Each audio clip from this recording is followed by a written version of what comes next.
ಯೋಸೇಫನು ಪತಿಫರನ ಮನೆಯಲ್ಲಿ ಕೂಲಿಯಾಳಾಗಿ ಹೋಗಿರುತ್ತಾನೆ, ಆದ್ರೆ ಕೂಲಿಯಾಳಾಗಿ ಉಳ್ಕೊಳ್ಳಲಿಲ್ಲ, ಕೆಲಸಗಾರನಾಗಿ ಅವನು ಉಳ್ಕೊಳ್ಳಲಿಲ್ಲ ಪ್ರಿಯರೇ. ಅವನು ಕಷ್ಟಪಟ್ಟವನಾಗಿದ್ದ, ಪ್ರಯಾಸ ಪಟ್ಟವನಾಗಿದ್ದ, ಜವಾಬ್ದಾರಿಕೆಗಳನ್ನು ಸ್ವೀಕರಿಸಿದವನಾಗಿದ್ದ. ಬೆಳಗಿನ ಜಾವದಲ್ಲಿಯೇ ಎದ್ದು ಯಜಮಾನನಿಂದ ಮೆಚ್ಚುಗೆಯನ್ನು ಹೊಂದುತ್ತಾನೆ ತನ್ನ ನಂಬಿಗಸ್ತಿಕೆಯಿಂದ. ಕೊನೆಗೆ ಏನಾದ? ದೇಶವನ್ನೇ ಪರಿಪಾಲಿಸುವಂತಹ ಪ್ರಧಾನಮಂತ್ರಿಯ ಸ್ಥಾನಕ್ಕೆ ಸೇರಿದ. ಕಲಿತುಕೊಂಡ. ಏನನ್ನು ಕಲಿತುಕೊಂಡ? ದರ್ಶನಗಳ ಅರ್ಥವನ್ನು ಹೇಳುವುದನ್ನು ಕಲಿತುಕೊಂಡ. ಹೇಗೆ ಸಾಧ್ಯವಾಯಿತು? ದೇವರು ಅವನ ಸಂಗಡ ಇರುವುದರಿಂದ ಸಾಧ್ಯವಾಯಿತು. ಪ್ರಿಯ ಸಹೋದರರೇ, ಕಲಿತುಕೊಳ್ಳಿರಿ. ನೀವು ಕೂಡ ಜವಾಬ್ದಾರಿಕೆ ತೆಗೆದುಕೊಳ್ಳಬೇಕಾದ್ರೆ ಕಲಿಯಬೇಕು. ಗಮನ ಕೊಟ್ಟು ಕೇಳಿ ಪ್ರಿಯರೇ, ದೊಡ್ಡ ನಾಯಕರು ಯಾವತ್ತೇ ಆಗಲಿ ಕಲಿಯುವಂತವರಾಗಿರುತ್ತಾರೆ. ನನಗೆಲ್ಲವೂ ಗೊತ್ತು ಅಂದುಕೊಳ್ಳುವವನು ಮೂರ್ಖನಾಗಿರುತ್ತಾನೆ. ನನಗೆ ಗೊತ್ತಾಗಬೇಕಾದದ್ದು ಬಹಳಷ್ಟಿದೆ ಅನ್ನುವಂಥವನೇ ಬಹು ಬುದ್ಧಿವಂತನಾಗಿರುತ್ತಾನೆ. Albert Einstein ಮಹಾಜ್ಞಾನಿಯಾಗಿದ್ರು. ಒಂದು ಸಂದರ್ಭದಲ್ಲಿ ಒಂದು ಮಾತು ಹೇಳ್ತಾರೆ, ನಾನು ಕಂಡುಕೊಂಡಿರುವ ಒಂದು ಸತ್ಯವೇನೆಂದರೆ, ಬಹಳಷ್ಟು ಕಂಡುಕೊಂಡಿರುತ್ತಾನೆ, ಬಹಳ ವಿಷಯ ಕಂಡುಕೊಂಡಿರುತ್ತಾರೆ, ಆದರೆ ಅವರ ಜೀವನ ಕೊನೆಯಲ್ಲಿ ಅವರು ಹೇಳಿದ್ದೇನು ಗೊತ್ತಾ? ನಾನು ಕಂಡುಕೊಂಡಿರೋದೇನೆಂದರೆ, ವಾಸ್ತವದಲ್ಲಿ ನನಗೇನೂ ಗೊತ್ತಿಲ್ಲ ಎಂಬ ವಾಸ್ತವವನ್ನು ಕಂಡುಕೊಂಡಿದ್ದೇನೆ ಅಂದ್ರು. ನನಗೇನು ಗೊತ್ತಿಲ್ಲ ಅನ್ನುವವನೇ ಕಲಿತುಕೊಳ್ಳುವ ಪ್ರಯತ್ನ ಮಾಡುತ್ತಾನೆ. ನನಗೆಲ್ಲವೂ ಗೊತ್ತು ಅನ್ನುವವನೇ ಗುರಿಕೆ ಹೊಡೆದು ನಿದ್ರೆ ಮಾಡುತ್ತಾನೆ. ಈ ದಿನ ನಮ್ಮಲ್ಲಿ ಬಹಳ ಜನರಿಗೆ ಒಂದು ವಿಧವಾದಂತಹ ಪೊಗರಿದೆ. ಏನದು? ನನಗೆಲ್ಲವೂ ಗೊತ್ತು, ನನಗೆಲ್ಲ ಗೊತ್ತು, ಹಾಗಾಗಿ ನಾನು ಕಲಿಯಬೇಕಾದ ಅವಶ್ಯಕತೆ ಏನೂ ಇಲ್ಲ. ಇದರ ಬಗ್ಗೆ ಇಂಗ್ಲಿಷಲ್ಲಿ ಒಂದು ಒಳ್ಳೆ ಮಾತಿದೆ, great leaders are great learners. ದೊಡ್ಡ ನಾಯಕರು ದೊಡ್ಡ ಕಲಿಕೆಗಾರರು, ಅಂದರೆ ಕಲಿಯುವವರಾಗಿದ್ದಾರೆ. ಪ್ರಪಂಚದಲ್ಲೇ ಬೈಬಲಿನ ನಂತರ ಅತ್ಯಂತ ಅತ್ಯದ್ಭುತವಾಗಿ ಪ್ರಜೆಗಳು ಅಂಗೀಕರಿಸಿರುವ ಪುಸ್ತಕ ಯಾವುದಾದರೂ ಇರೋದಾದ್ರೆ ಪರ್ಪಸ್ ಡ್ರಿವನ್ ಲೈಫ್, ರಿಕ್ ವ್ಯಾರನ್ ಅವರು ಬರೆದಿರುವ ಪುಸ್ತಕ ಅದಾಗಿದೆ. ಬೈಬಲ್ ನಂತರ ಅತ್ಯಧಿಕವಾಗಿ ಪ್ರಿಂಟ್ ಆದ ಪುಸ್ತಕ, ಅತ್ಯಧಿಕವಾಗಿ ತರ್ಜುಮೆ ಮಾಡಲ್ಪಟ್ಟ ಪುಸ್ತಕ. ಆ ಪುಸ್ತಕ ಗಿನ್ನಿಸ್ ಬುಕ್ ಆಫ್ ರೆಕಾರ್ಡ್ ಒಳಗಡೆ ಸೇರಿತು. ರಿಕ್ ವ್ಯಾರನ್ ಅವರು ನಮ್ಮ ಕಲ್ವರಿ ಟೆಂಪಲ್ಗೆ ಭೇಟಿ ಕೊಟ್ಟಿದ್ರು. ನಮ್ಮ ಟೆಂಪಲ್ಗೆ ಬಂದಿದ್ರು. ಅವರು ಸುಮಾರು 1 ವೀಕ್ ನನ್ನೊಂದಿಗಿದ್ರು. ನಾನು ಅವರು ಇಬ್ರು ಸೇರಿ ಒಂದು ರೆಸ್ಟೋರೆಂಟ್ ಅಲ್ಲಿ ಊಟ ಮಾಡಲು ಹೋದೆವು. ಹಾಗೆ ಊಟ ಮಾಡಲು ಹೋದಾಗ ಅವರು ತಮ್ಮೊಂದಿಗೆ ಒಂದು ನೋಟ್ ಬುಕ್, ಪೆನ್ ಅನ್ನು ತಂದ್ರು. ಹೋಗ್ತಿರೋದು ಎಲ್ಲಿಗೆ? ಊಟ ಮಾಡಲು, ಕಾನ್ಫರೆನ್ಸ್ಗೆ ಅಲ್ಲ, ಒಂದು ಮೀಟಿಂಗಿಗೆ ಅಲ್ಲ, ಆದರೆ ತನ್ನೊಂದಿಗೆ ಒಂದು ನೋಟ್ ಬುಕ್ ತರ್ತಾರೆ, ಒಂದು ಪೆನ್ ತರ್ತಾರೆ. ನಾವಿಬ್ರು ಮಾತಾಡ್ತಿರುವಾಗ ಅದೇನೋ ನನಗೆ ಒಂದು ಪ್ರಶ್ನೆ ಬಂದಿತ್ತು. ನಾವು ಬಂದಿದ್ದು ಊಟ ಮಾಡಲು ತಾನೇ, ಈಗ ನೀವು ನೋಟ್ ಬುಕ್, ಪೆನ್ ಅನ್ನು ತಂದಿದ್ದೀರಿ, ಈಗ ಇಲ್ಲಿಯೂ ಕೂಡ ಪುಸ್ತಕ ಬರೆಯುತ್ತೀರಾ ಏನು? ಇಲ್ಲಿಯೂ ಕೂಡ ಪುಸ್ತಕ ಬರೆಯುತ್ತೀರಾ ಎಂದು ಕೇಳಿದೆ. ರಿಕ್ ವಾರನ್ ದೊಡ್ಡ ದೈವ ಸೇವಕರು ಹೇಳಿರುವ ಮಾತೇನು ಗೊತ್ತಾ? ಇಲ್ಲ ಬ್ರದರ್ ಸತೀಶ್, ನಾನು ಪುಸ್ತಕ ಬರೆಯಲು ಪೆನ್ನು ತರಲಿಲ್ಲ, ಆದರೆ ನೀವು ಮಾತಾಡ್ತಿರುವಾಗ ಏನಾದ್ರೂ ಕಲಿಯುವ ಅವಕಾಶ ಇದೆಯೇನೋ, ಅದನ್ನು ಕಲಿಯುವುದಕ್ಕಾಗಿ ನಾನು ಈ ಪುಸ್ತಕ ತಂದೆ ಅಂದ್ರು. ನೀವು ಮಾತಾಡ್ತಾ ಇರುವಾಗ ಕೆಲವೊಂದು ಬೆಲೆ ಬಾಳುವ ವಿಷಯಗಳನ್ನು ನೋಟ್ ಮಾಡಿಕೊಳ್ಬೇಕೆಂದು ಈ ಪುಸ್ತಕವನ್ನು, ಪೆನ್ನನ್ನು ತಂದೆ. ನಾನು ಮಾತಾಡ್ತಿರುವಾಗ ನೀವು ನೋಟ್ ಮಾಡಿಕೊಳ್ಳೋದೇನು? ಮತ್ತೊಮ್ಮೆ ಅವರು ಜ್ಞಾಪಕಗೊಳಿಸಿದ್ರು, ಪ್ರತಿ ಒಳ್ಳೆ ನಾಯಕರು ಒಳ್ಳೆ ಕಲಿಕೆಗಾರರಾಗಿದ್ದಾರೆ, ಕಲಿಯುವವರಾಗಿದ್ದಾರೆ. ಕಲಿಯುವುದಕ್ಕಾಗಿ ಅವರು ಬಂದ್ರು. 36 ಮಂದಿಯನ್ನು ಕರೆತಂದಿದ್ರು ಪ್ರಿಯರೇ ನಮ್ಮ ಕಲ್ವರಿ ಟೆಂಪಲ್ಗೆ. ಅವ್ರು ಹೇಳಿದ್ದೇನು ಗೊತ್ತಾ? ಕಲ್ವರಿ ಟೆಂಪಲ್ಗೆ ನಾನು ಬಂದಿರೋ ಕಾರಣವೇನೆಂದ್ರೆ, ನಾನೇನೋ ಕಲಿಸಿಕೊಟ್ಟು ಹೋಗಲು ಅಲ್ಲ. ಪ್ರಪಂಚದಲ್ಲಿಯೇ ಇಂತಹ ಸಭೆ ನಾನು ಎಲ್ಲಿಯೂ ನೋಡಲಿಲ್ಲ. ಹಾಗಾಗಿ ಕಲಿತುಕೊಳ್ಳಬೇಕಾದದ್ದಿದೆ ಎಂದು ಯೋಚಿಸಿ ನಾನು ಬಂದಿದ್ದೇನೆ ಕಲಿಯುವುದಕ್ಕಾಗಿ. ನನ್ನೊಂದಿಗೆ 36 ಮಂದಿಯನ್ನು ಕರೆತಂದಿದ್ದೇನೆ ಕಲಿಯುವುದಕ್ಕಾಗಿ ಎಂದು ಹೇಳಿದ್ರು. ಅದಕ್ಕೆ ದೊಡ್ಡ ನಾಯಕರು ಯಾವತ್ತೂ ಕೂಡ ಕಲಿಯುವಂತವರೇ ಆಗಿರುತ್ತಾರೆ. ಕೇಳ್ತಿದ್ದೇನೆ, ಏನನ್ನು ಕಲಿಯುತ್ತಾ ಇದ್ದೀರಿ? ಸೋಮರಿಗಳು ಕಲಿಯುವುದಿಲ್ಲ, ಆದರೆ ನಾಯಕರು ಕಲಿಯುತ್ತಾರೆ. ತಮಗಿರುವುದನ್ನು ಅಭಿವೃದ್ಧಿಪಡಿಸಿಕೊಳ್ಳಬೇಕೆಂದು, ನೀವು ನಿಮಗಿರುವ ಉದ್ಯೋಗವನ್ನು ಅಭಿವೃದ್ಧಿಪಡಿಸಿಕೊಳ್ಳಬೇಕಾದ್ರು, ನಿಮ್ಮ ಕುಟುಂಬ, ನಿಮ್ಮ ಮಕ್ಕಳ ಭವಿಷ್ಯ ಅಭಿವೃದ್ಧಿಪಡಿಸಿಕೊಳ್ಳಬೇಕಾದ್ರು, ಇದ್ದ ಸ್ಥಿತಿಯಲ್ಲೇ ಕುಟುಂಬ ಬಿದ್ದಿರೋದಾದ್ರೆ ನಡೆಯಲ್ಲ. ನನಗೆಲ್ಲವೂ ಗೊತ್ತು ಅಂತ ಹೇಳಿ ಕೈಕಾಲು ಮುದ್ರಿಸಿಕೊಂಡು ಕೂತ್ಕೊಂಡ್ರೆ ಸಾಲೋದಿಲ್ಲ. ನಾವು ನಿವಾಸಿಸುತ್ತಿರುವ ಪ್ರಪಂಚ ಕಾಂಪಿಟೇಟಿವ್ ವರ್ಲ್ಡ್ ಆಗಿದೆ. ಅದು ಪೈಪೋಟಿಯ ಲೋಕ ಆಗಿದೆ, ಸ್ಪರ್ಧೆಯಿಂದ ತುಂಬಿದ ಪ್ರಪಂಚ ಆಗಿದೆ. ಕೈಕಾಲುಗಳನ್ನು ಚಾಚಿಕೊಂಡು ಖಾಲಿಯಾಗಿ ಕೂತ್ಕೊಳ್ಳುವುದಾದರೆ ನಿಮ್ಮ ಪಕ್ಕದಲ್ಲಿರುವವನು ನಿಮಗಿಂತಲೂ ಮುಂಚೆ ಕಲಿಯಬೇಕಾದದನ್ನು ಕಲಿಯುತ್ತಿದ್ದಾನೆ. ನಿಮಗೆ ಬರಬೇಕಾದ ಉದ್ಯೋಗವನ್ನು ಅವನು ಪಡ್ಕೊಳ್ಳುತ್ತಿದ್ದಾನೆ. 30 ವರ್ಷಗಳ ಹಿಂದೆ, 40 ವರ್ಷಗಳ ಹಿಂದೆ ಅಮೆರಿಕದ ತಂದೆ ತಾಯಿಗಳು ತಮ್ಮ ಮಕ್ಕಳಿಗೆ ಊಟ ಉಣಿಸಬೇಕಾದಾಗ ಅವ್ರು ಊಟ ಮಾಡದೇ ಇದ್ರೆ, ಊಟ ಬೇಡ ಅಂತ ಹೇಳಿ ಅನ್ನ ವೇಸ್ಟ್ ಮಾಡುವಾಗ ಅವ್ರು ಏನ್ ಮಾಡ್ತಾ ಇದ್ರು ಗೊತ್ತಾ? ಭಾರತ ದೇಶದಲ್ಲಿರುವ ಬಡ ಮಕ್ಕಳನ್ನು ತೋರಿಸಿ, ನೋಡಿ ಮಕ್ಕಳೇ, ಆ ಮಗುವನ್ನು ನೋಡಿ, ತುತ್ತ ಅನ್ನ ಸಿಕ್ಕರೆ ಸಾಕಪ್ಪ ಎಂದು ಅವರು ಹೇಗೆ ಭಿಕ್ಷೆ ಬೇಡ್ತಿದ್ದಾರೆ ನೋಡಿ. ನೀವೇನೋ ಅನ್ನ ಹೀಗೆ ಹಾಳು ಮಾಡ್ತಾ ಇದ್ದೀರಿ, ಅದಕ್ಕೆ ಊಟ ಮಾಡು ಮಗನೇ. ಊಟ ಇಲ್ಲದೆ ಬಳಲುವವರು ಭಾರತ ದೇಶದಲ್ಲಿ ಬಹಳ ಜನ ಇದ್ದಾರೆ ಎಂದು ಹೀಗೆ ಭಾರತ ದೇಶದಲ್ಲಿರುವ ಬಡ ಮಕ್ಕಳನ್ನು, ಬಡ ಪ್ರಜೆಗಳನ್ನು ತೋರಿಸಿ ಅಮೆರಿಕ ದೇಶದ ತಂದೆ ತಾಯಿಗಳು ತಮ್ಮ ಮಕ್ಕಳಿಗೆ ಊಟ ಮಾಡಿಸುವ ಪ್ರಯತ್ನ ಮಾಡ್ತಿದ್ರು. ಆದರೆ ಈ ದಿನ ಏನು ನಡೆಯುತ್ತಾ ಇದೆ ಗೊತ್ತಾ? ಪ್ರತಿ ತಂದೆ, ಪ್ರತಿ ತಾಯಿ ಮಕ್ಕಳ ಬಳಿಯಲ್ಲಿ ಕೂತ್ಕೊಂಡು, ಮಕ್ಕಳೇ ಚೆನ್ನಾಗಿ ಓದ್ರಿ, ಕಷ್ಟಪಟ್ಟು ಓದ್ರಿ ಮಕ್ಕಳೇ. ಯಾಕೆ ಮಮ್ಮಿ? ಯಾಕೆಂದ್ರೆ ಭಾರತ ದೇಶದಲ್ಲಿರುವಂತಹ ಸ್ಟೂಡೆಂಟ್ಸ್ ನಿಮಗಿಂತಲೂ ಉತ್ತಮವಾಗಿ ಓದುತ್ತಿದ್ದಾರೆ, ನಿಮಗಿಂತಲೂ ಚೆನ್ನಾಗಿ ಓದುತ್ತಿದ್ದಾರೆ. ಈ ದೇಶಕ್ಕೆ ಬಂದು ನಿಮಗೆ ಬರಬೇಕಾದ ಉದ್ಯೋಗ ಬರಲಾರದಂತೆ ಮಾಡಿ ಅವ್ರು ಪಡ್ಕೊಂಡು ಕೆಲಸ ಮಾಡ್ತಿದ್ದಾರೆ. ನೀವು, ನಾನು, ನಾವೆಲ್ಲರೂ ರೆಸ್ಟೋರೆಂಟ್ ನಲ್ಲಿ ಕೆಲಸ ಮಾಡುವಂತಹ ಸ್ಥಿತಿಗೆ ನಮ್ಮನ್ನು ಇಳಿಸಿ ಬಿಡ್ತಿದ್ದಾರೆ. ಓದಿರಿ ಮಕ್ಕಳೇ, ಇಲ್ಲವಾದರೆ ಭಾರತ ದೇಶದಲ್ಲಿರುವಂತಹ ಸ್ಟೂಡೆಂಟ್ಸ್ ನಮ್ಮ ದೇಶದಲ್ಲಿ ಉನ್ನತವಾದ ಉದ್ಯೋಗಗಳನ್ನು ಅವರು ಸಂಪಾದಿಸಿಕೊಳ್ತಿದ್ದಾರೆ ಎಂದು ಈ ರೀತಿಯಾಗಿ ಈಗ ಮಕ್ಕಳಿಗೆ ಎಚ್ಚರಿಸುತ್ತಾ ಇದ್ದಾರೆ. ದೇವರಿಗೆ ಮಹಿಮೆ ಉಂಟಾಗಲಿ. ನಮ್ಮ ಭಾರತ ದೇಶವನ್ನು ದೇವರು ಆಶೀರ್ವದಿಸುತ್ತಿರುವುದಕ್ಕಾಗಿ. 30-40 ವರ್ಷಗಳ ಹಿಂದೆ ಭಾರತ ದೇಶದಲ್ಲಿರುವ ಬಡ ಮಕ್ಕಳನ್ನು ತೋರಿಸಿ, ನೋಡಿ ಮಕ್ಕಳೇ, ಅವರು ಎಷ್ಟು ಬಡವರು ಪಾಪ, ತಿನ್ನಲು ಆಹಾರವಿಲ್ಲದೆ ಹೇಗೆ ಒದ್ದಾಡ್ತಿದ್ದಾರೆ ನೋಡಿ ಎಂದು ಹೀಗೆ ಅಮೆರಿಕ ದೇಶದ ತಂದೆ ತಾಯಿಗಳು ತಮ್ಮ ಮಕ್ಕಳಿಗೆ ಊಟ ಮಾಡಿಸ್ತಿದ್ರು. ಆದ್ರೆ ಈಗ ಏನ್ ಹೇಳ್ತಾರೆ ಗೊತ್ತಾ? ಮಕ್ಕಳೇ, ಚೆನ್ನಾಗಿ ಕಷ್ಟಪಡಿರಿ ಮಕ್ಕಳೇ, ಬಹಳ ಚೆನ್ನಾಗಿ ಓದಿರಿ ಮಕ್ಕಳೇ. ಯಾಕೆ ಮಮ್ಮಿ? ಭಾರತ ದೇಶದಲ್ಲಿರುವಂತಹ ಯವನಸ್ಥರು ಬಹಳ ಚುರುಕಾದವರಾಗಿದ್ದಾರೆ, ಬಹಳ ಚೆನ್ನಾಗಿ ಓದುತ್ತಿದ್ದಾರೆ, ಉನ್ನತ ವಿದ್ಯಾಭ್ಯಾಸ ಮಾಡ್ತಿದ್ದಾರೆ. ನಿಮಗೆ ಸಿಗಬೇಕಾದ ಉದ್ಯೋಗ ಅವರು ಪಡ್ಕೊಳ್ತಿದ್ದಾರೆ. ನಾವು ಅವರ ಕಾರ್ ಓಡಿಸುವ ಡ್ರೈವರ್ ಗಳಾಗಬೇಕಾಗ್ತದೆ. ಅವ್ರ ಕೈ ಕೆಳಗೆ ಕೆಲಸ ಮಾಡುವ ಅಟೆಂಡರ್ ಗಳಾಗಿ ತಯಾರಾಗಬೇಕಾಗುತ್ತೆ. ಅವರ ಕೈ ಕೆಳಗೆ ಅಸಿಸ್ಟೆಂಟ್ ಗಳಾಗಿ ತಯಾರಾಗಬೇಕಾಗುತ್ತೆ. ಯಸ್, ಈ ದಿನ ನೀವು ಜಾಗ್ರತೆಯಿಂದ ಪರಿಶೀಲಿಸಿ ನೋಡುವುದಾದರೆ, ಮೈಕ್ರೋಸಾಫ್ಟ್ ಕಂಪನಿ ಆಗಿರ್ಬೋದು, ಟ್ವಿಟ್ಟರ್ ಆಗಿರ್ಬೋದು, ಆಪಲ್ ಕಂಪನಿ ಆಗಿರ್ಬೋದು, ಎಲ್ಲಾ ಕಂಪನಿಗಳನ್ನು ಜಾಗ್ರತೆಯಿಂದ ಪರಿಶೀಲಿಸಿ ನೋಡುವುದಾದ್ರೆ ಈ ದಿನ ಅಮೆರಿಕ ದೇಶದಲ್ಲಿರುವ ದೊಡ್ಡ ದೊಡ್ಡ ಕಂಪನೀಸ್ಗೆ ಸಿಇಒಸ್ ಭಾರತ ದೇಶದ ಭಾರತೀಯರೇ ಆಗಿದ್ದಾರೆ. ಅಂದರೆ ಅದರ ಅರ್ಥವೇನು? ನೀವು ಕಲಿತುಕೊಳ್ಳುವಂತಹ ವ್ಯಕ್ತಿಯಾಗಿರೋದಾದ್ರೆ ದೊಡ್ಡ ನಾಯಕನಾಗುತ್ತೀರಿ. ಒಂದು ವೇಳೆ ಕಲಿತುಕೊಳ್ಳದೆ ಅದೇ ಸ್ಥಿತಿಯಲ್ಲಿ ನೀವು ಇದ್ದಿರೋದಾದ್ರೆ, ಇಲ್ಲವೇ ಬಿದ್ದವರಾಗಿರೋದಾದ್ರೆ, ನೆಲಮಟ್ಟದ ಜೀವಿತ ಜೀವಿಸಬೇಕಾಗತ್ತೆ. ಯಾವಾಗ ಹೋಗುತ್ತೀರಿ ಆಕಾಶದೊಳಗೆ? ಯಾವಾಗ ಹಾರುತ್ತೀರಿ ಉನ್ನತವಾದ ಸ್ಥಿತಿಯಲ್ಲಿ? ಒಮ್ಮೆ ಆಲೋಚಿಸಿರಿ. ಅದಕ್ಕೆ ಕಲಿತುಕೊಳ್ಳಿರಿ. ನಾಯಕರು ಕಲಿಯುತ್ತಾರೆ, ಸೋಮಾರಿಗಳು ಏನು ಕಲಿಯುವುದಿಲ್ಲ. ಕಲ್ವರಿಸೋರ ಟಿವಿ ಕಾರ್ಯಕ್ರಮ ಆರಂಭಿಸಿರುವ ಆರಂಭದಲ್ಲಿ ಆ ಟಿವಿ ಕಾರ್ಯಕ್ರಮ ಸಿದ್ಧ ಮಾಡುವುದಕ್ಕಾಗಿ ನಮ್ಮ ಹತ್ರ ಕ್ಯಾಮರಾ ಇರಲಿಲ್ಲ, ಕ್ಯಾಮರಾಮ್ಯಾನೂ ಇರಲಿಲ್ಲ. ಹಾಗಾಗಿ ಅವರೆಲ್ಲರನ್ನು ಕೂಡ ಒಂದು ಕ್ರೂ ಆಗಿ ಆರಿಸಿಕೊಳ್ಳಬೇಕಾಯ್ತು. ಕ್ಯಾಮರಾಮ್ಯಾನ್ ಬರ್ತಿದ್ದ, ಕ್ಯಾಮರಾಮ್ಯಾನಿಗೆ ಅಸಿಸ್ಟೆಂಟ್ ಕ್ಯಾಮರಾಮ್ಯಾನ್ ಬರ್ತಿದ್ದ, ಲೈಟ್ ಬಾಯ್ ಬರ್ತಿದ್ದ, ಅವನ ಜೊತೆಗೆ ಸೆಟಪ್ ಮಾಡುವವರು ಬರ್ತಿದ್ರು. ನಾನು ವಾಕ್ಯ ಸಿದ್ಧ ಮಾಡಿಕೊಂಡು ವಾಕ್ಯ ಬೋಧಿಸುತ್ತಿರುವಾಗ ಕ್ಯಾಮರಾಮ್ಯಾನ್ ಪಕ್ಕದಲ್ಲಿ ಅಸಿಸ್ಟೆಂಟ್ ಕ್ಯಾಮರಾಮ್ಯಾನ್ಸ್ ಗಳು ಇರ್ತಿದ್ರು. ಅವರು ಲೈಟ್ ಫಿಕ್ಸ್ ಮಾಡ್ತಿದ್ರು, ಅಡ್ಜಸ್ಟ್ಮೆಂಟ್ ಮಾಡ್ತಾ ಇದ್ರು. ಅಬ್ಬೋ, ಎಷ್ಟೋ ಅವಸರದಿಂದ ಮಾಡ್ತಾ ಇದ್ರು. ಆ ಟೀಮ್ ಎಲ್ಲ ನೋಡಿ ನನಗೆ ಭಯವೆನಿಸಿತು. ಒಂದು ಪ್ರೋಗ್ರಾಮ್ ಮಾಡ್ಬೇಕಾದ್ರೆ ಇಷ್ಟೊಂದು ಜನ ಬೇಕು.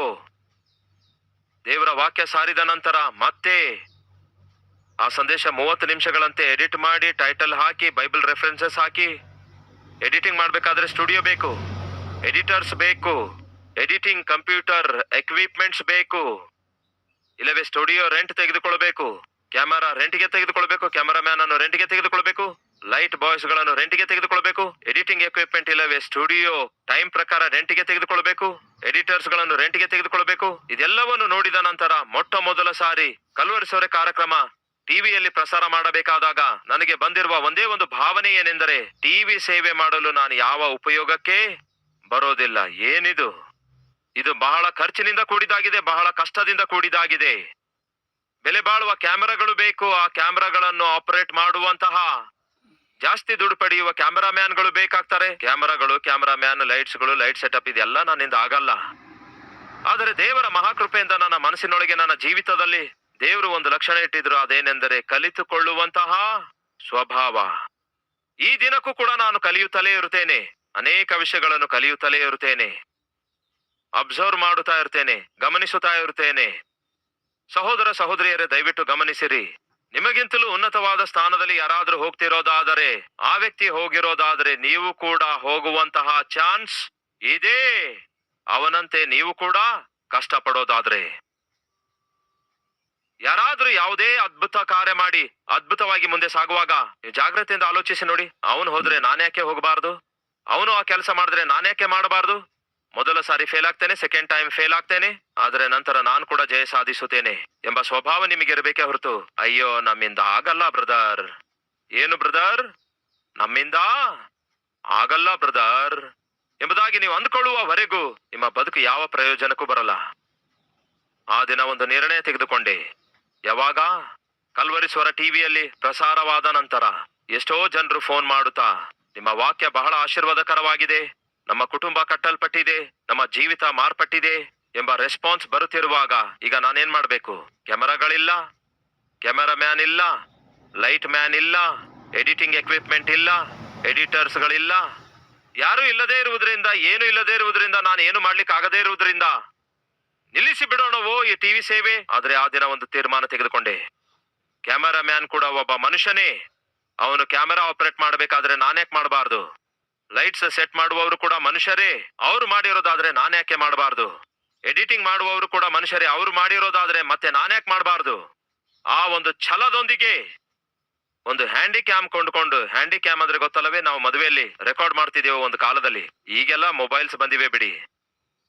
ಲಕ್ಷ ಲಕ್ಷ ರೂಪಾಯಿಗಳಿಗಾಗಿ ಅವರು ಬೆಲೆ ಬಾಳುವ ಕ್ಯಾಮ್ರಾಸ್ ಗಳನ್ನು ರೆಂಟ್ಗೆ ಕೊಡ್ತಾರೆ. ಅಷ್ಟೊಂದು ದುಡ್ಡು ಇಲ್ಲದಕ್ಕೆ ಒಂದು ಹ್ಯಾಂಡಿ ಕ್ಯಾಮ್ರಾ ಕೊಂಡ್ಕೊಂಡೆ. ಆ ಹ್ಯಾಂಡಿ ಕ್ಯಾಮ್ರಾದೊಂದಿಗೆ ಕ್ವಾಲಿಟಿಯಾಗಿ ಹೇಗೆ ರೆಕಾರ್ಡ್ ಮಾಡಬೇಕೆಂದು ಕಲಿತುಕೊಂಡೆ. ಲೈಟಿಂಗ್ ಯಾವ ರೀತಿ ಸೆಟಪ್ ಮಾಡಬೇಕೆಂದು ಕಲಿತುಕೊಂಡೆ.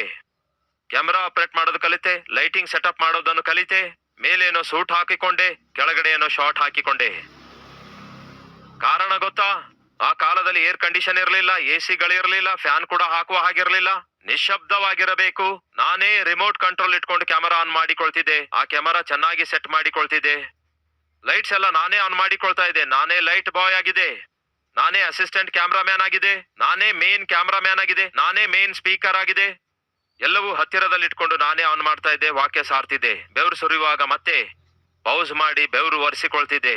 ಲೈಟ್ಸ್ ಎಲ್ಲ ಆನ್ ಮಾಡಿಕೊಂಡು ಬೇಕಾದ ರೀತಿಯಲ್ಲಿ ಸೆಟ್ ಮಾಡಿಕೊಳ್ತಿದ್ದೆ. ಆನಂತರ ಎಡಿಟಿಂಗ್ ಅವರ ಬಳಿಗೆ ಹೋದ್ರೆ ಅವರು ಟೈಮ್ ಹಾಳು ಮಾಡ್ತಿದ್ರು, ದುಡ್ಡು ಕೂಡ ಚಾರ್ಜ್ ಮಾಡ್ತಾ ಇದ್ರು. ಅಷ್ಟಕ್ಕೂ ಹೇಗೆ ಎಡಿಟಿಂಗ್ ಮಾಡ್ತಿದ್ದಾರೆ, ಯಾವ ಸಿಸ್ಟಮ್, ಯಾವ ಸಾಫ್ಟ್ವೇರ್ ಬಳಸ್ತಿದ್ದಾರೆ ಎಂದು ನೋಡಿ ಕಲಿತೆ. ಪ್ರೀಮಿಯರ್ 4 ಪ್ರೋ ಬಳಸ್ತಿದ್ದಾರೆ ಅವರು. ನಾನ್ಯಾಕೆ ಅದನ್ನು ಕಲಿಯಬಾರದು? ನಾನ್ಯಾಕೆ ಎಡಿಟಿಂಗ್ ಮಾಡಬಾರದು ಎಂದು ಯೋಚಿಸಿ ಎಡಿಟಿಂಗ್ ಕಲಿತೆ. ಫೋಟೋಶಾಪ್ ಕಲಿತುಕೊಂಡೆ. ಮ್ಯಾಗಝಿನ್ ಸೇವೆ ಆರಂಭಿಸಿದಾಗ ಪೇಜ್ ಮೇಕರ್ ಬೇಕಾಗಿತ್ತು. ಅದರ ಎಡಿಟಿಂಗ್ ಆಗಿ ಎಲ್ಲೋ ಹೋದ್ರೆ ಅವರು ಚಾರ್ಜ್ ಮಾಡಿದ್ರೆ ಅದನ್ನು ತಾಳಲಿಕ್ಕಾಗದೆ ಪೇಜ್ ಮೇಕರ್ ಕಲಿತುಕೊಂಡೆ. ಕೊರಲ್ ಡ್ರಾ ಕಲಿತುಕೊಂಡೆ. ಹೇಳಿರಿ ಸಹೋದರ ಸಹೋದರಿಯರೇ, ಆ ರೀತಿ ನಾನು ಕಲಿತುಕೊಂಡಿರುವುದರಿಂದಲೇ ನನ್ನೊಂದಿಗೆ ಇರುವವರನ್ನೆಲ್ಲ ಕಲಿಸಿಕೊಟ್ಟೆ. ಈ ದಿನ ಪ್ರಪಂಚದಲ್ಲಿಯೇ ಅತ್ಯಂತ ದೊಡ್ಡ ಟಿವಿ ಸೇವೆಯನ್ನಾಗಿ ದೇವರು ನಮ್ಮ ಟಿವಿ ಸೇವೆಯನ್ನು ಆಶೀರ್ವದಿಸಿದ್ದಾರೆ. ನನ್ನಿಂದ ಆಗಲ್ಲ, ನನ್ನ ಕೈಲಾಗಲ್ಲ ಎಂದು ಆ ದಿನ ಒಂದು ವೇಳೆ ನಾನು ಈ ಟಿವಿ ಸೇವೆಯನ್ನು ಬಿಟ್ಟು ಬಿಟ್ಟಿದ್ದೇ ಆದರೆ ಇಷ್ಟೊಂದು ದೊಡ್ಡ ಸಭೆ ಆರಂಭವಾಗಲು ಸಾಧ್ಯವೇ ಆಗಿರ್ತಿರ್ಲಿಲ್ಲ. ಕಲಿತುಕೊಳ್ಳಬೇಕೆಂಬ ತವಕ ನಿಮ್ಮಲ್ಲಿ ಇರೋದಾದ್ರೆ ನೀವು ಕಲಿತುಕೊಳ್ಳುತ್ತೀರಿ, ಉನ್ನತವಾದ ಸ್ಥಿತಿಗೆ ಸೇರುತ್ತೀರಿ. ಒಂದು ದಿನ ನನ್ನ ಬಳಿಯಲ್ಲಿರುವ ಒಬ್ಬ ತಮ್ಮನಿಗೆ ಒಂದು ಪ್ರಶ್ನೆ ಕೇಳಿದೆ. ಆ ಕಾಲದಲ್ಲಿ ಸೈಕಲ್ ಮೇಲೆ ಹಳ್ಳಿ ಸೇವೆಗೆ ಹೋಗ್ತಿದ್ದೆವು. ಬೈಕ್ ಇರಲಿಲ್ಲ, ಸ್ಕೂಟರ್ ಇರಲಿಲ್ಲ. ಹಳ್ಳಿ ಪಳ್ಳಿಗಳಿಗೆ ಸೈಕಲ್ ಮೇಲೆ ಸೇವೆಗೆ ಹೋಗ್ತಿದ್ದೇವೆ. ಹೆಚ್ಚು ಕಡಿಮೆ 30 ಇಯರ್ಸ್ ಹಿಂದೆ. ಇವನಿಗೆ ಸೈಕಲ್ ತುಳಿಯಲು ಬರಲ್ಲ ಪಾಪ. ಏನ್ ಬರಲ್ಲ? ಸೈಕಲ್ ತುಳಿಯಲು ಬರಲ್ಲ. ಊಟ ಮಾಡುವಾಗ ಒಮ್ಮೆ ಕೇಳಿದೆ, ಹೌದು ಕಣೋ, ನಿನಗೆ ಸೈಕಲ್ ತುಳಿಯಲು ಬರೋದಿಲ್ವಲ್ಲ? ಹೌದಣ್ಣ, ನನಗೆ ಸೈಕಲ್ ತುಳಿಯೋದು ಬರಲ್ಲ ಅಣ್ಣ. ಯಾಕೆ ನೀನು ಸೈಕಲ್ ತುಳಿಯೋದನ್ನು ಕಲಿಯಲಿಲ್ಲ ಎಂದು ಕೇಳಿದ್ರೆ ಅದರ ಹಿಂದೆ ಒಂದು ಒಳ್ಳೆ ಉದ್ದೇಶ ಇದೆ ಅಣ್ಣ ಅಂದಾಗ ಯಾವುದು ಆ ಉದ್ದೇಶ ಅಂತ ಕೇಳಿದೆ. ಏನು ಇಲ್ಲ ಅಣ್ಣ, ಈಗ ನಾನು ಸೈಕಲ್ ತುಳಿಯುವುದನ್ನು ಕಲಿತುಕೊಂಡೆ ಅಂದ್ಕೊಳ್ಳಿ ಅಣ್ಣ.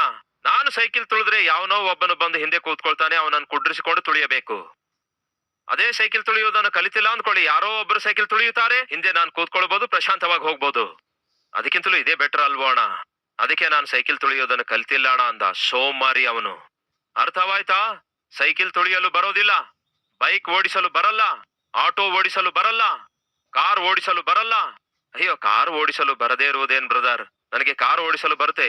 ಮತ್ತೆ ಕಾರ್ ಓಡಿಸಲು ಬಂದ್ರೆ ಈ ಕಡೆ ಯಾಕೆ ಸೊಟ್ಟಾಗಿದೆ, ಆ ಕಡೆ ಯಾಕೆ ಕಾರ್ ಸೊಟ್ಟಾಗಿದೆ? ಒಂದು ಸಾರಿ ಆಲೋಚಿಸಿರಿ. ಸರಿಯಾಗಿ ಕಾರ್ ಓಡಿಸ್ಲಿಕ್ಕಾಗಲ್ಲ, ಸರಿಯಾಗಿ ಬೈಕ್ ಓಡಿಸ್ಲಿಕ್ಕಾಗಲ್ಲ. ಎಷ್ಟೋ ಆಕ್ಸಿಡೆಂಟ್ಸ್ ಗಳನ್ನು ಮಾಡಿದೀರಿ. ಒಬ್ಬ ಸಹೋದರಿ ಕಾರಲ್ಲಿ ಹೋಗುವಾಗ, ಅಯ್ಯ ನಮ್ಮ ಮಗನಿಗಾಗಿ ಪ್ರಾರ್ಥಿಸಿರಿ ಅಂದ್ರು. 3-4 ವೀಕ್ಸ್ ಅಷ್ಟೇ ಆಯ್ತಲ್ವೇ ಮದುವೆ ಆಗಿ? ಹೌದು, 3-4 ವೀಕ್ಸ್ ಆಯ್ತು. 25 ಡೇಸ್ ಆಯ್ತು ಮದುವೆ ಆಗಿ. ಏನು ಸಮಸ್ಯೆ? ಏನಿಲ್ಲ ಅಯ್ಯ. ನನ್ನ ಮಗ ಸೊಸೆಗೆ ದೋಸೆ ಹಾಕಂದನಂತೆ, ಅವಳಿಗೆ ಏನೋ ದೋಸೆ ಹಾಕಲು ಬರಲ್ಲ ಅಂತೆ. ಏನ್ ಬರಲ್ಲ ಅಂತೆ? ದೋಸೆ ಹಾಕಲು ಬರಲ್ಲ ಅಂತೆ. ಇವನೇನೋ ದೋಸೆ ಹಾಕಂದನಂತೆ, ಅವಳಿಗೇನೋ ದೋಸೆ ಹಾಕಲು ಬರಲ್ಲ ಅಂತೆ. ಕೋಪ ಬಂದು ಮನೆಯಿಂದ ಹೊರಗೆ ಹಾಕಿದಾನಂತೆ. ಎದಕ್ಕೋಸ್ಕರ ಹೊರಗೆ ತಳ್ಳಿ ಹಾಕಿದಾನೆ ಹೇಳಿ? ಹಲೋ, ಅಡಿಗೆ ಮಾಡಲು ಅವಳಿಗೆ ಬರಲ್ಲ, ಅಡಿಗೆ ಮಾಡಲು ಬರಲ್ಲ, ಸೀರೆ ಕಟ್ಕೊಳ್ಳಲು ಬರಲ್ಲ, ಮತ್ತೇನ್ ಬರುತ್ತೆ ನಿಮ್ಗೆ? ಅಯ್ಯೋ, ಸೀರಿಯಲ್ ಇದೆ ಅಲ್ವೇ? ಸೀರಿಯಲ್ ನೋಡಲು ಬರುತ್ತೆ, ಸಿನಿಮಾ ನೋಡಲು ಬರುತ್ತೆ, ಮೊಬೈಲ್ ನೋಡೋದು ಬರುತ್ತೆ, ಸುಮ್ನೆ ಹರಟೆ ಹೊಡೆಯೋದು ಬರುತ್ತೆ. ಎಷ್ಟೋ ಕುಟುಂಬಗಳು ಈ ದಿನಕ್ಕೂ ಕೂಡ ನೀವು ಸರಿಯಾಗಿ ಅಡಿಗೆ ಮಾಡೋದೇ ಇರುವುದರಿಂದ, ರುಚಿಕರವಾದ ಅಡಿಗೆ ಮಾಡದೇ ಇರುವುದರಿಂದ ಎಷ್ಟೋ ಸಾರಿ ನಿಮಗೂ ಗಂಡನಿಗೂ ನಡುವೆ ಜಗಳವಾಯ್ತು. ಒಮ್ಮೆ ಆಲೋಚಿಸಿರಿ. ಹೆಂಡತಿ ಆದಾಗ್ಯೂ ಕೂಡ ನೀವು ಸರಿಯಾಗಿ ಒಂದು ಕರಿ ಮಾಡ್ಲಿಕ್ಕೆ ಆಗ್ತಿಲ್ಲ, ಅಡಿಗೆ ಮಾಡ್ಲಿಕ್ಕೆ ಆಗ್ತಿಲ್ಲ. ಎದಕ್ಕಾಗಿ? ಕಲಿಯಲಿಲ್ಲ. ತಾಯಿಯಂದಿರೇ, ಕಲಿಸಿಕೊಡಿರಿ. ಮಕ್ಕಳಿಗೆ ಕಟ್ಟುಪಾಡನ್ನು ಕಲಿಸಿರಿ. ಮುಖ್ಯವಾಗಿ ಹೆಣ್ಮಕ್ಕಳಿಗೆ ಅಡಿಗೆ ಮಾಡುವುದನ್ನು ಕಲಿಸಿರಿ. ತಂದೆಯಂದಿರೇ, ಹುಡುಗನು ನಡೆಯಬೇಕಾದ ಮಾರ್ಗವನ್ನು ಅವನಿಗೆ ಕಲಿಸು. ಅಂದ್ರೆ ಅರ್ಥವೇನು? ನೀನು ಕಲಿಯಬೇಕು ಮತ್ತು ಅವನಿಗೆ ಕಲಿಸಿಕೊಡಬೇಕು. ನೀವೇ ಒಂದು ವೇಳೆ ಕಲಿಯದೇ ಇದ್ದರೆ ಕೇಳಿರಿ, ನೆಲಮಟ್ಟದ ಜೀವಿತ ಜೀವಿಸಬೇಕಾಗುತ್ತೆ. ಒಂದು ವೇಳೆ ಕಲಿತುಕೊಳ್ಳುವುದಾದರೆ ನಾಯಕನಾಗಿ ಉನ್ನತವಾದ ಸ್ಥಿತಿಗೆ ಸೇರುವ ಅವಕಾಶ ಬರುತ್ತೆ. ಸೋಮರಿಯಾಗಿರಬೇಡಿರಿ. ಬೈಬಲ್ನಲ್ಲಿ ಯಾರೊಬ್ಬರನ್ನು ಕೂಡ, ಅಂದರೆ ಸೋಮರಿತನದಿಂದ, ಮೈಗಳತನದಿಂದ ಬದುಕಿರುವ ಯಾರೊಬ್ಬರನ್ನು ಕೂಡ ದೇವರು ಆಶೀರ್ವದಿಸಿದಂತೆ ನಾವು ನೋಡಲ್ಲ. ಮೋಶೆ ಕುರಿಗಳನ್ನು ಮೇಯಿಸುತ್ತಿರುವಾಗ, ಮೋಶೆ ಬಾ ಮೋಶೆ ಎಂದು ದೇವರು ಕರೆದ್ರು. ದಾವೀದನು ಕುರಿಗಳನ್ನು ಮೇಯಿಸುತ್ತಾ ಇರುವಾಗ ದೇವರು ಅವನಿಗೆ ರಾಜನನ್ನಾಗಿ ಅಭಿಷೇಕಿಸಿದ್ರು. ಪೇತ್ರ, ಆಂದ್ರೇಯ, ಯೋಹಾನ, ಯಾಕೋಬ ಮೀನುಗಳನ್ನು ಹಿಡಿಯುವುದಕ್ಕಾಗಿ ಬಲೆಗಳನ್ನು ಹಾಕುತ್ತಿರುವಾಗ, ನಂತರ ಬಲೆಗಳನ್ನು ತೊಳ್ಕೊಳ್ಳುತ್ತಿರುವಾಗ ಕಷ್ಟಪಟ್ಟು ಕೆಲಸ ಮಾಡುವವರನ್ನು ನೋಡಿ ಯೇಸು ಕರೆದ್ರು. ಸುಂಕದ ಗುತ್ತಿಗೆದಾರನಾಗಿರುವ ಲೇವಿ ಸುಂಕ ವಸೂಲಿ ಮಾಡುತ್ತಿರುವಾಗ ನೋಡಿ ಕಷ್ಟಪಡುತ್ತಿರುವ ಲೇವಿಯನ್ನು, ಅಂದರೆ ಮತ್ತಾಯನನ್ನು ಯೇಸು ಕರೆದರು. ಗೋಧಿಗಳ ರಾಶಿಯನ್ನು ಮಾಡುತ್ತಿರುವ ಗಿದ್ಯೋನನನ್ನು ದೇವರು ನೋಡಿ ನಾಯಕನನ್ನಾಗಿ ಮಾಡಿದ್ರು. ಏನ್ ಅರ್ಥ ಆಗುತ್ತೆ ನಿಮಗೆ? ಬೈಬಲ್ನಲ್ಲಿ ಯಾರನ್ನೇ ಆಗಲಿ, ಎಲ್ಲೇ ಆಗಲಿ ದೇವರು ಆರಿಸಿಕೊಂಡು ಕರೆಯುವಾಗ, ಪ್ರತ್ಯೇಕಿಸಿ ಪ್ರತಿಷ್ಠಿಸಿದಾಗ, ಅವರಿಗೆ ಉನ್ನತವಾದ ಸ್ಥಿತಿಯನ್ನು, ಗತಿಯನ್ನು ಕೊಟ್ಟಾಗ ಅವರು ಕಷ್ಟಪಡುವವರಾಗಿದ್ರು. ಈ ದಿನ ನಿಮ್ಮ ಜೀವಿತದಲ್ಲಿ ಕಟ್ಕೊಳ್ಳಲು ಕೂಡ ಸರಿಯಾಗಿ ಬಟ್ಟೆ ಇಲ್ಲ, ಉಳ್ಕೊಳ್ಳಲಿಕ್ಕೆ ಸರಿಯಾದ ನೆಲೆ ಇಲ್ಲ, ತಿನ್ನಲು ಸರಿಯಾದ ಆಹಾರವಿಲ್ಲ. ಅದಕ್ಕೆ ಕಾರಣ ಹೇಳನ್ನುತ್ತೀರಾ? ದರಿದ್ರತನ. ದರಿದ್ರತೆ ತಾಂಡವಾಡುತ್ತಾ ಇದೆ. ಯಾಕೆ ಆ ದರಿದ್ರತೆ ನಿಮಗೆ ಬಂತು ಗೊತ್ತಾ? ಮೈಗಳತನದಿಂದ. ಸೋಮರಿಯೇ, ಇರುವೆಗಳ ಬಳಿಗೆ ಹೋಗು, ನೋಡು ಒಂದು ಸಾರಿ ಅವು ಹೇಗೆ ಕಷ್ಟಪಡ್ತವೆಂದು. ಈ ದಿನ ನಮ್ಮಲ್ಲಿ ಯಾರೇ ಆಗ್ಲಿ, ನಮ್ಗೆ ಏನು ಮಾಡಲು ಮನಸ್ಸಾಗ್ತಿಲ್ಲ ಅನ್ನೋದಾದ್ರೆ ದರಿದ್ರತೆ ಬರುತ್ತೆ. ಬೆಳಗ್ಗೆಯೇ ಎದ್ದೇಳಲು ಮನಸ್ಸಾಗ್ತಿಲ್ಲ ಅನ್ನೋದಾದ್ರೆ ದರಿದ್ರತೆ ಬರುತ್ತೆ. ಸ್ನಾನ ಮಾಡಲು ಮನಸ್ಸಾಗ್ತಾ ಇಲ್ಲ, ಶುಭ್ರವಾಗಿರಲು ಮನಸ್ಸಾಗುತ್ತಾ ಇಲ್ಲ ಅನ್ನೋದಾದ್ರೆ ದರಿದ್ರತೆ ಬರುತ್ತೆ. ಈ ದಿನ ಬೇಡ, ನಾಳೆ ಮಾಡೋಣ, ನಾಡಿದ್ದು ಮಾಡೋಣ, ಹಾಗೆ ಪೋಸ್ಟ್ಪೋನ್ ಮಾಡೋದಾದ್ರೆ ದರಿದ್ರತೆ ಬರುತ್ತೆ.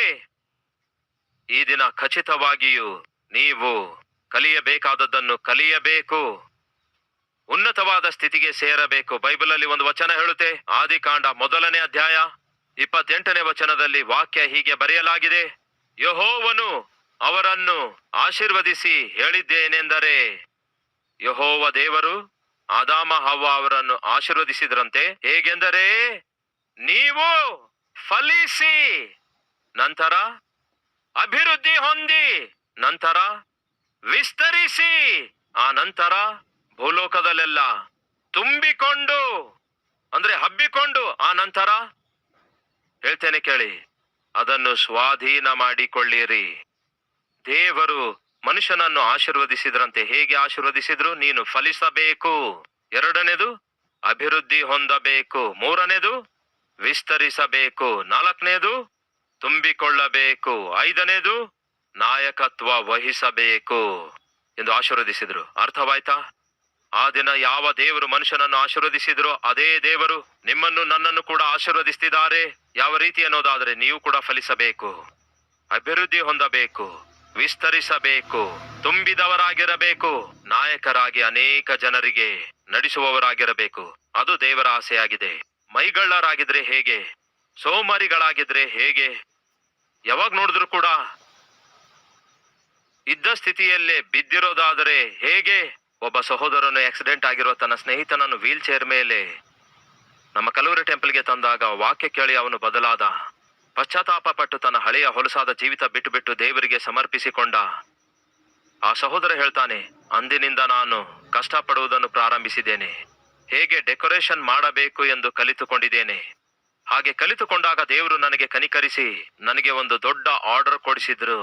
ಮೊದಲ ಆರ್ಡರ್ ಅನ್ನು ಸಕ್ಸಸ್ಫುಲ್ ಆಗಿ ಮಾಡಿ ಮುಗಿಸಿದೆ. ಅಂದಿನಿಂದ ಇನ್ಮೇಲೆ ಹಿಂದಕ್ಕೆ ತಿರುಗಿ ನೋಡದಂತೆ ಯಾವ ವಾಕ್ಯ ನನ್ನ ಜೀವಿತ ಬದಲಾಯಿಸಿತೋ ಆ ವಾಕ್ಯ ಜನರ ಬಳಿಗೆ ತಲುಪಿಸಲು ಬಯಸಿದೆ. ಕಾರಣವೇನೆಂದರೆ ಆ ವಾಕ್ಯವೇ ನನ್ನ ಜೀವಿತವನ್ನು ಬದಲಾಯಿಸಿತು.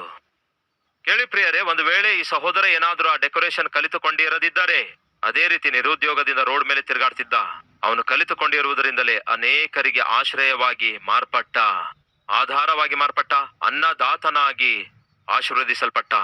ಮೈಗಳ್ಳರು ತಾವು ಬದುಕೋದೇ ಕಷ್ಟ, ಇನ್ನು ಕುಟುಂಬ ಹೇಗೆ ಬದುಕಿಸ್ತಾರೆ, ಮಕ್ಕಳನ್ನು ಹೇಗೆ ಬದುಕಿಸುತ್ತಾರೆ. ನಿಮ್ಮೊಳಗೆ ಸ್ವಲ್ಪ ಮೈಗಳತನ ಇದ್ರೂ ಕೂಡ ಆ ಮೈಗಳತನವನ್ನು ಬಿಟ್ಟು ಬದುಕುವುದನ್ನು ಕಲಿಯಿರಿ.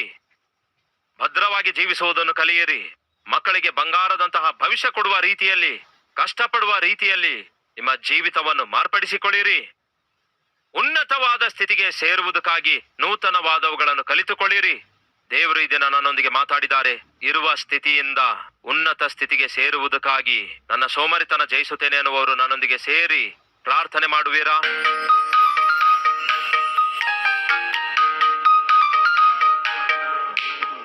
ಮಹಾಪರಿಶುದ್ಧನಾದ ಪ್ರೀತಿಯುಳ್ಳ ತಂದೆಯೇ, ನಿಮ್ಮ ಸನ್ನಿಧಿಯಲ್ಲಿ ನಾವು ಕೂಡಿ ಬರುವ ಪ್ರತಿ ಸಾರಿ ನಮ್ಮ ವೈಯಕ್ತಿಕ ಜೀವಿತದಲ್ಲಿರುವ ಲೋಪಗಳೇನೆಂದು ತಿಳಿಯಪಡಿಸಿ ಅವುಗಳನ್ನು ಸರಿಪಡಿಸುವವರಾಗಿದ್ದೀರಿ. ವಾಕ್ಯಾನುಸಾರವಾಗಿ ಜೀವಿಸಲು ನಮ್ಮನ್ನು ಸಿದ್ಧಗೊಳಿಸುತ್ತಾ ಇದ್ದೀರಿ. ಬಿತ್ತಲ್ಪಟ್ಟ ಈ ವಾಕ್ಯ ಫಲಿಸುವಂತೆ ಮಾಡಿ ಫಲಭರಿತವಾದ ಜೀವಿತ ನಮ್ಮೆಲ್ಲರಿಗೂ ದಯಪಾಲಿಸಿರಿ. ನೆಪ ಹೇಳುವವನು ಏನನ್ನು ಸಾಧಿಸಲಾರನು, ಸಾಧಿಸುವಂಥವನು ಎಂದಿಗೂ ಯಾವ ನೆಪವನ್ನು ಹೇಳುವುದಿಲ್ಲ. ಕೆಲಸಕ್ಕೆ ಬರುವವನೇ ಕೆಲಸ ಮಾಡುತ್ತಾನೆ, ಕೆಲಸ ಮಾಡುವವನೇ ಕೆಲಸಕ್ಕೆ ಬರುತ್ತಾನೆ, ಉನ್ನತಕ್ಕೆ ಬರುತ್ತಾನೆ. ಹಾಗೆ ಕೆಲಸ ಮಾಡುವಂತಹ, ಕಷ್ಟಪಟ್ಟು ಕೆಲಸ ಮಾಡುವ ಮನಸ್ಸು ನಮಗೆ ದಯಪಾಲಿಸಿರೆಂದು ಯೇಸುವಿನ ನಾಮದಲ್ಲಿ ಬೇಡಿ ಹೊಂದಿದ್ದೇವೆ ತಂದೆಯೇ, ಆಮೆನ್.